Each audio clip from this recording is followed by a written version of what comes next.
చాలా ఇబ్బంది పడేవాళ్ళు అండి. బ్రిడ్జి కట్టిన తర్వాత కొంచెం ఈ మంత్లో 15 రోజులు పెట్టి కొంచెం సేఫ్టీగా ఉన్నామండి. అది పిల్లలు స్కూల్కి వెళ్ళడానికి ఇబ్బంది హాస్పిటల్కి వెళ్ళడానికి ఇబ్బంది పడేది గతంలో చాలా ఇబ్బంది పడేవాళ్ళు. రీసెంట్గా కూడా నెలల క్రితం కూడా ఒక హార్ట్ పేషెంట్ని మామూలుగా చాలా ఇబ్బందికరంగా తీసుకెళ్ళారండి. ఇది పడ్డ తర్వాత కొద్దిగా సేవ్ అవుతుంది. ఏం చెప్తారు పవన్ కళ్యాణ్ గారు? పవన్ కళ్యాణ్ గారు అయితే మామూలుగా దీని నిమిత్తం అయితే చాలా సూపర్ అండి. ఇప్పుడు బాగుంది. గతంలో ఎలా ఉండేది జనసేన గతంలో మామూలుగా జగన్ ఇచ్చారు, కానీ ఇప్పుడు జనసేన ఆధ్వర్యంలో చాలా గొప్పగా ఎన్నో కోట్లు అయింది. కానీ ఇన్ని కోట్లు అయింది జనసేన పవన్ కళ్యాణ్ గారు ఆధ్వర్యంలో చాలా గొప్పగా జరిగింది స్వామి. ఈ మామూలుగా ఈ జగన్ కాలనీ ఇచ్చిన తర్వాత వెళ్ళక దారి లేదు.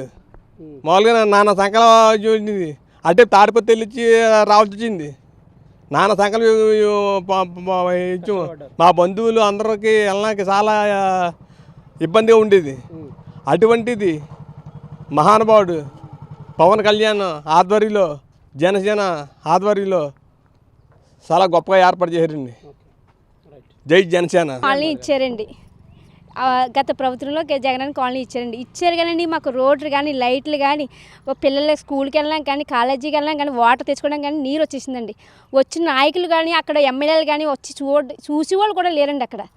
ఇక్కడ ఎలా ఉంటున్నారు, ఏటి తింటున్నారా ఉంటున్నారా, కూలోళ్ళు కానీ రైతులు కానీ వ్యాపారస్తులు కానీ వెళ్ళడానికి దారి ఉండేది కాదండి. ఇప్పుడు మాకు పవన్ కళ్యాణ్ గారు వచ్చారండి, వచ్చి చూశారండి. మీకు బిజ్జి వేస్తానమ్మా అన్నారండి, మాట ఇచ్చారండి. మాకు ఆ బిజ్జి వేసారండి. ఒక ఉండడానికి నీళ్లు 15 రోజులకు తాగి ఇవ్వండి. జగనన్న కాలనీ ప్రభుత్వంలో వాళ్ళ నీళ్లు వేసడానికి మేము రోడ్లు ఎక్కువండి. 15 సార్లు ఎక్కితే కానీ నీళ్ళు వేసేవాళ్ళు కాదండి. మేము తాటల వెనకాల పరిగెట్టడమేనండి నీళ్ళు అడగడానికి.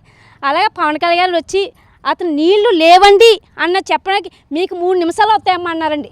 అలాగే మాకు 3 నిమిషాల్లో నీళ్లు అలా పంపించేవాళ్ళండి. తాటర్లో నీళ్ళు మంచినీళ్ళకి కానీ బ్రిడ్జికి కానీ దేనికైనా మాకు చిన్న సమస్య ఉందంటే వెంటనే పంపిస్తున్నారండి అతను. జగన్ కాలనీ ఇచ్చినప్పుడు ఎక్కడికి వెళ్ళినా వస్తున్నాయమ్మా అన్నమే కానండి, వచ్చి దారి ఉండేది కదండి. ఒక నాయకుడు కానీ ఎవడ కానీ వచ్చి చూసి ఏది మాకు పట్టించుకునే వాళ్ళు లేరండి, ఉండేవారు కదండి. చూసిపోవడమేనండి. మాకు వచ్చి చూసిపోయేవాళ్ళు కానీ మాకు పట్టించుకునేవాడు ఎవడో లేడండి. ఇప్పుడైతే మాకు అతను ఒక నిజాయితీ పరుడు వచ్చి మాకు మేము ఆరోగ్యంగా ఇప్పుడు ఎటు ఉంటున్నాము తింటున్నాం అన్నీ పిల్లల స్కూల్కి కాలేజీలకి మంచిలు తెచ్చుకోవడానికి దారి ఏర్పాటు చేశాడండి. ఆ ఎన్నకి మేము రుణపడి ఉంటామండి. మేము